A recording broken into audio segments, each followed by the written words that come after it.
It's so shiny. Yes, I'm going to be doing a normal vlog for probably a week or two. I'm going to try and keep vlogs coming out. The Aprilia has a bent rim. Well, two bent rims and a cracked rim. And that means that I can't ride. It's currently down in Windham, Maine at the Ducati dealer in Maine getting new rims, and the problem is insurance takes forever. They haven't looked at it yet. They will be looking at it shortly. And then after that, the shop needs to go and look at the rims. And, well, they've already looked at the rims. They need to go get the rims, take off the old rims, put on new tires, new chain, new sprocket, new front brake rotors, and then put it all back together for me to ride it again. I don't expect to be back riding until sometime in June. Maybe the second week of June, I can probably be back riding if everything goes well. I'm hoping it's going to be the first week of June, and I can get this sorted. I can get this all done. So, that experience, I'm going to explain the story of this experience with you real quick. So, I met somebody on Reddit, and he's part of my sport biker group that I started up that I talked about in the first vlog. And I went down to Gray, Maine to check him out, hang out with him, and gonna go for a ride and then have some beers in Portland, because of course, Portland, beers, you need to. So we met up at a Dunkin' Donuts, and nothing was going right. First thing, he couldn't find the Dunkin' Donuts. The Dunkin' Donuts I picked was its road number. I'm not going to say the actual Dunkin' Donuts it was, but the number on the street was the same as the house on the street somehow. So if you looked up the Dunkin' Donuts, it would say the number, but if you looked up the number, it was halfway down the street and not the Dunkin' Donuts. So he looked up the number instead of the Dunkin' Donuts. I looked up the Dunkin' Donuts. And I got to the Dunkin' Donuts. He got lost. After a bit of communication, we finally met up, and I said, okay, we're gonna go, and we'll go to a gas station first.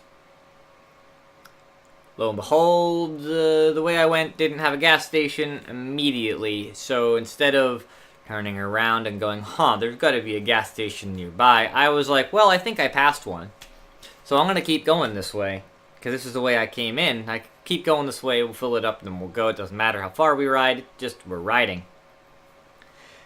And I was eyeing the tops of the signs, looking for anything that looked like a gas station sign, mainly on the left, because I remember it was on my right when I went, so that means it would be on my left. So I was eyeing really high up, and out of my peripheral, I see what kind of looked like a tar snake, and I really don't care about tar snakes. You run into a tar snake, you just kind of go, oh, well, that was a little squirrely. So I just kind of rode there one-handed and was doing a little tar snake, and I didn't realize it was actually a deep pothole. The moment I touched this pothole, the entrance of it was the road kind of goes like this, right? You got the center where your cars don't really ride on. You got the two wheel, where the wheels go, and we were in each of the wheel troughs, whatever you want to call them. The wear parts where the tires are going, and the unmaintained roads kind of have that weird warp. So we were going down there, and I hit the pothole. Because it was a trench, like someone took a shovel and dug out a pothole, I went down into this pothole, and I just had to ride through it. If I turned left or right or anything, it would have smashed my rims hard, and I would have fallen, because it would have locked me back and forth, and I would have fallen over. So I just kind of held it straight through this pothole, and it was so deep that it did contact my front rim. My tire was all the way in the pothole, and the pothole edge, as I came out of it, contacted the rim. And the back of the pothole, the back tire in the pothole, also contacted the rim. The front hit really hard, the back really didn't hit that hard.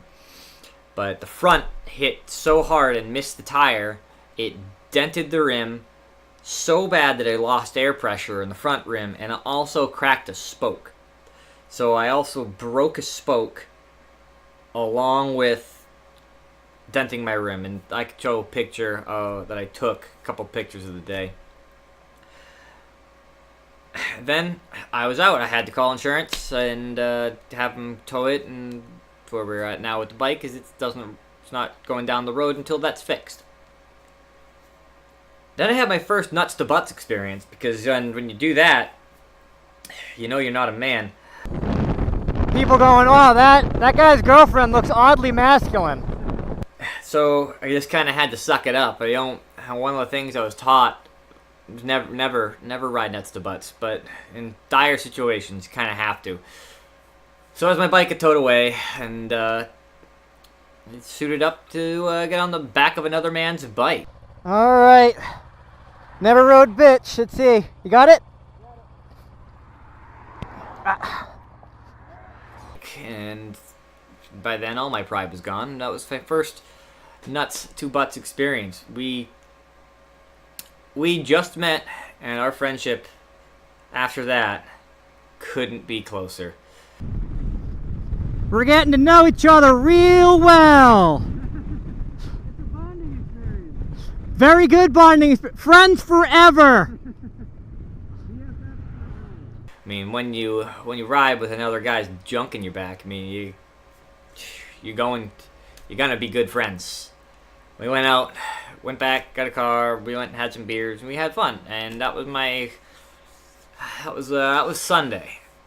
Well, not Sunday when you guys. I'm recording this vlog the Saturday after it happened. So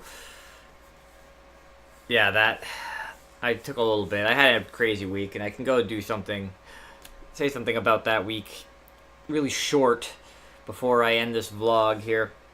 Really short about this past week is I got hired at 2 places. I picked one with the better income and the better benefits, which you make sense. Like if you got 2 job offers, you take the one that you get the better income. You're gonna have more money, and usually you can go through with that. So I accepted that job offer. I went to that job, and I'm an automotive technician. I'm not afraid to let everyone know that I am. And what happened was I know the kind of bosses I can work with and I can't work with. And usually it's like their management style, not their personality. It's just how they manage the business. So I didn't realize how he managed the business, and I went in my first day of work, and I started questioning if I could even deal with this guy. But I just kind of thought about it and said, okay, just work through. It's probably just the first day. Be calm. And so I just kind of got through the first day, irritated, but not comfortable. I was just irritated. Day 2 comes around, and I realized that this is just how this guy acts, and I was watching him with his other employees. This is just how he manages things.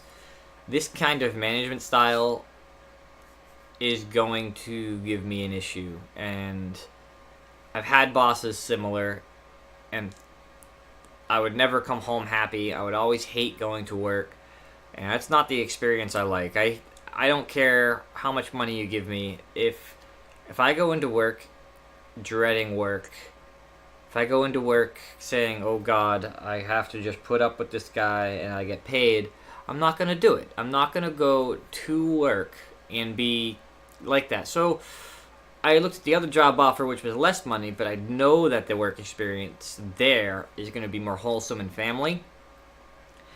So I just said, hey, I don't like the job I accepted. I made a mistake not accepting yours over theirs. Do you still have an available position for me? And we worked out a deal and make it so it's not so much of a hurt, like a hit to my wallet, like going to him versus the one I did accept. I mean, it still is a hit to the wallet, but it's not as bad. So we worked out a deal, and I had to, after 2 days of work, I had to go in and say, guys, I can't accept this job anymore. I don't think it's going to work out in the long term. And that's when I really figured out the kind of person he was deep down, and I kind of dodged the bullet because he was digging for a deeper explanation. And I told him straight out, like, if I give you a deeper explanation, you're going to be very offended, and I don't want to offend you. Like, I want to take this as easy as possible. And that's when he gave me an ultimatum to either stay working for him or take my toolbox and get the fuck out of his shop. So I just looked at him and said, well, I guess I'm taking my toolbox out of your shop. And that was it. That was Friday. And yesterday, I just after 2 days of working, I just pulled my toolbox out of the shop, put it back in my truck, and off I went to the job that I should have accepted in the first time. I know I shouldn't have jumped to an accept like I did. I should have really thought about it, and if anyone watching this has done, job searching, you have multiple job offers, I really don't just look, from my experience, don't just look at the money you're making. Look at the shop or the place you're working. Or if you get multiple job offers, take at least a few days to really think it over. And not only that, if they let you, try to look at how the place is run. And if they let you, stand in without being paid, just look at what the place is doing and how it runs.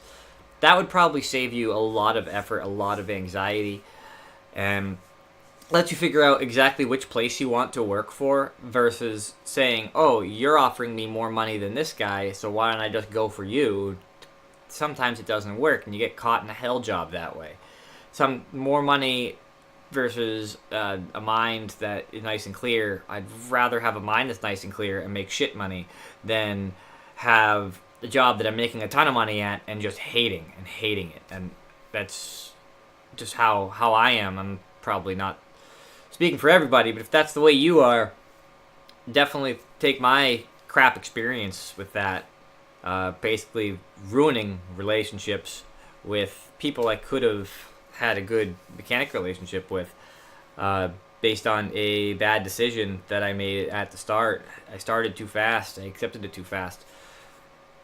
So at least I do have a job now. I'm not unemployed, but it's been a rough, crazy week. That, even on top of it, Tuesday, we went and looked at my girlfriend's first motorcycle she was going to buy off Craigslist, and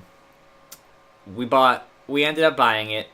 We went there today and picked it up and drove it home. I tried to make a motovlog on it, but I forgot to plug the microphone in, so I completely lost all that footage. I will get some videos out. I'm going to see if I can spend some time this weekend making some videos. We'll have a few videos released this week if I can edit them fast enough. And I'll get into certain other things. But this is basically my update. The videos I'm going to make is going to be like a riding positions and basic motorcycle terminology stuff, basic stuff that some people might look up and want to know. And also, I'm going to explain, I tried to show it off in the video that I failed to record the audio for, how to do clutchless shifting. I'll use her bike as a model, and I'll get a camera and a tripod, and I'll explain clutchless shifting as best as I can, and how to do it, the basic terminology, and how to clutchless shift. And I see so many people using the clutch all the time when you don't need to, and it'll save your clutch if you do a clutchless shift. And if you do a clutchless shift correctly, it saves transmission, saves everything. You do it wrong, you can actually damage your transmission. So it's all about how you do your clutchless shift, and you can do it very smoothly and faster than you can ever do a clutched shift, and up and down. You can make it go either way and have it work beautifully. You just gotta know how to quickly roll your throttle and click the shift. So it does work, and some people don't like it, some people do. If you clutchless shift on a car, don't. It's not the same transmission. I'll explain it in the video about the way it works. Maybe I'll come up with little pictures that I can insert so you guys can see the different operations of transmissions, so I can explain why and how a clutchless shift properly works. So that's all I got for you guys today. I had a crazy week, and motovlogs might be postponed, but I can come up with some videos to fill in the meantime. Guys, keep the rubber side down, stay safe out there, and watch out for everyone riding. I don't know what else I'm going to say, but I always hate ending these things. I'm going to get better at it. Don't worry, I'm going to get better at ending these. But, yep, stay safe out there. You'll see more from me later. Peace.